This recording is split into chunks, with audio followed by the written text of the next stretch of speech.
La ville de Saint-Eustache a récemment dévoilé sa stratégie pour amenuiser les impacts des tarifs douaniers imposés par l'administration Trump sur les produits en provenance du Canada. Le maire de Saint-Eustache, Pierre Charron, est avec nous pour en parler. Bonsoir, Monsieur le maire.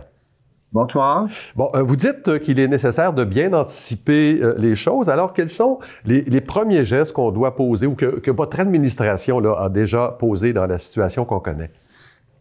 Disons que le premier geste dans cette stratégie, c'est d'identifier les exportateurs qu'on a chez nous, autant Saint-Eustache et aussi quelques entreprises dans la MRC, pour être capable d'établir un diagnostic et de pouvoir leur fournir l'outil nécessaire. Ce que je veux dire par là, c'est que, les tarifs douaniers de M. Trump, je pense qu'on peut presque dire merci. En tout cas, c'est ce que je souhaite dans quelques années. Ça nous réveille. Et ça dit à nos entreprises, faut diversifier notre marché. Et aux entreprises, la question simple, est-ce que tu connais cette possibilité-là? Voilà. Alors, c'est l'outil qu'on veut fournir. On a déjà une première analyse qui a été faite. On a 22 entreprises à Saint-Eustache, 3 dans la MRC, qui peuvent être victimes de ces tarifs douaniers-là. Et on veut les aider à faire le maillage avec des entreprises. Ouais. Au niveau de la MRC, on souhaite offrir un outil là qui est d'environ 1500 $ qui va identifier des choses pour chaque entreprise. Ça, c'est l'aide qu'on va apporter.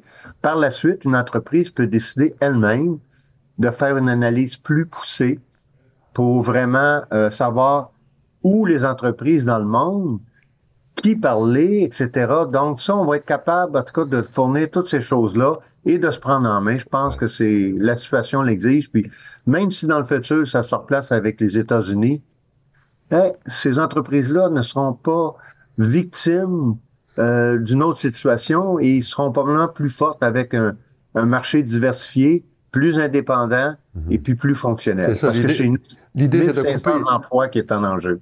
Combien, vous avez dit, M. le maire? Combien d'emplois? 1500 emplois identifiés parmi les 22 entreprises qui sont en jeu. Ça revient souvent dans le discours, la nécessité là, de diversifier les marchés.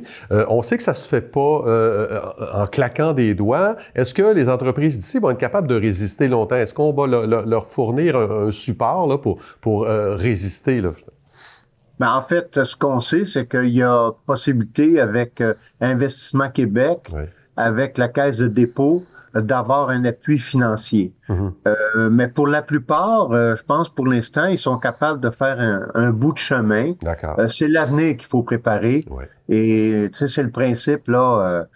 On donne pas du poisson à quelqu'un, on lui donne une ligne à pêche, on lui montre comment prendre son poisson. C'est le même principe. Oui. Évidemment, tout ne passe pas par l'exportation et vous avez réaffirmé votre foi dans l'achat local. Vous souhaitez voir davantage d'entreprises de chez nous devenir des fournisseurs de la ville. Quelles sont les ouvertures pour elles en ce moment? Ben, disons qu'au niveau de la ville, on a une politique d'achat qui favorise avec un certain pourcentage de différence si les entreprises soumissionnent, ce qui peut les aider.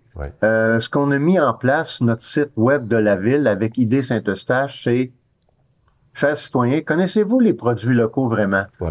À chaque fois, on réalise que les gens, ils apprennent plus puis ils viennent encourager localement. Parce qu'encourager localement, chez nous, bien sûr, tout ce qui est entreprise agroalimentaire, là, je pense que les gens font des découvertes. Et à ce moment-là, on aide le produit local, donc le produit de chez nous, des entreprises de chez nous. C'est un premier geste. C'est pas ça qui va révolutionner le marché commercial, mais c'est un aide, là, et c'est une prise de conscience de nos citoyens. Hey, on a des belles choses chez nous. Ça, c'est notre premier devoir, bien sûr. D'accord. Je sais que les villes ont l'obligation de surveiller leurs dépenses. Dans toutes les discussions là, que vous avez avec vos collègues préfets, dans un contexte de guerre tarifaire, est-ce que l'idée de payer plus cher pour des produits équivalents peut devenir acceptable et nécessaire dans le contexte? Bien, on voit présentement des citoyens, des consommateurs réagir de cette façon-là.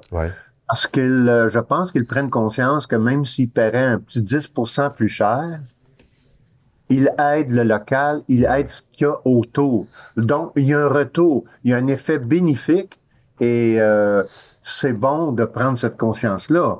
Parce que, je veux dire, tous et chacun, c'est ensemble qu'on va réussir à passer à travers. On peut mettre des normes, nous, les villes, on peut aider, mais ça prend un appui du citoyen, du consommateur, bien sûr. Voilà, le message est clair. Donc, en terminant, je souligne que l'organisme ID Saint-Eustache, qui est votre bras droit économique, tient une rubrique qui est consacrée aux tarifs douaniers, qui est mise à jour régulièrement. Les gens n'ont qu'à aller visiter leur site Web.